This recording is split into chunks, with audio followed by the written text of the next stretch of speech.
കാസർഗോഡ് കൊല്ലപ്പെട്ട യൂത്ത് കോൺഗ്രസ് പ്രവർത്തകരുടെ വീട് സന്ദർശിച്ച് റവന്യൂ മന്ത്രി ഇ ചന്ദ്രശേഖരൻ. കൊലപാതകത്തിൽ സർക്കാരിനെതിരെയുള്ള രോഷം തണുപ്പിക്കുന്നതിന്റെ ഭാഗമായാണ് മന്ത്രിയുടെ സന്ദർശനം. റവന്യൂ മന്ത്രിയുടെ സന്ദർശനത്തിൽ തെറ്റില്ലെന്ന് സിപിഎം സംസ്ഥാന സെക്രട്ടറി കോടിയേരി ബാലകൃഷ്ണൻ പറഞ്ഞു. സർക്കാർ പ്രതിനിധിയായിട്ടാണ് മന്ത്രി പോയതെന്ന് എൽഡിഎഫ് കൺവീനർ എ വിജയരാഘവനും പറഞ്ഞു. അപ്രതീക്ഷിതമായിരുന്നു റവന്യൂ മന്ത്രിയുടെ സന്ദർശനം. ആദ്യം കൃപേഷിന്റെ വീട്ടിൽ ആശ്വാസവാക്കുകളുമായി കൃപേഷിന്റെ കുടുംബാംഗങ്ങൾക്ക് മുന്നിൽ മന്ത്രി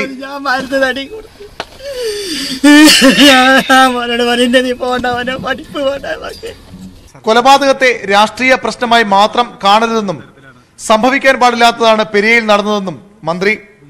കൊലപാതകത്തെ ഒരു പാർട്ടിയോ ഒരു ഗവൺമെന്റോ ഒരിക്കലും അംഗീകരിക്കില്ല. യാതൊരു സംശയമില്ലാതെ പറയാൻ കഴിയും, ഇത് വളരെ ദാരുണമായ സംഭവമാണ്. ഈ കൃത്യത്തെ അംഗീകരിക്കാനേ കഴിയില്ല.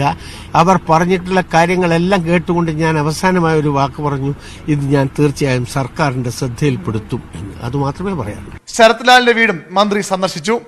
മന്ത്രിയുടെ സന്ദർശനത്തെ സിപിഎം സംസ്ഥാന സെക്രട്ടറി കോടിയേരി ബാലകൃഷ്ണനും സ്വാഗതം ചെയ്തു.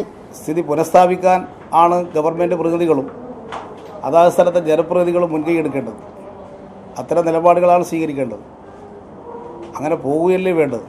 പോയതിൽ എന്താണ് തെറ്റ്?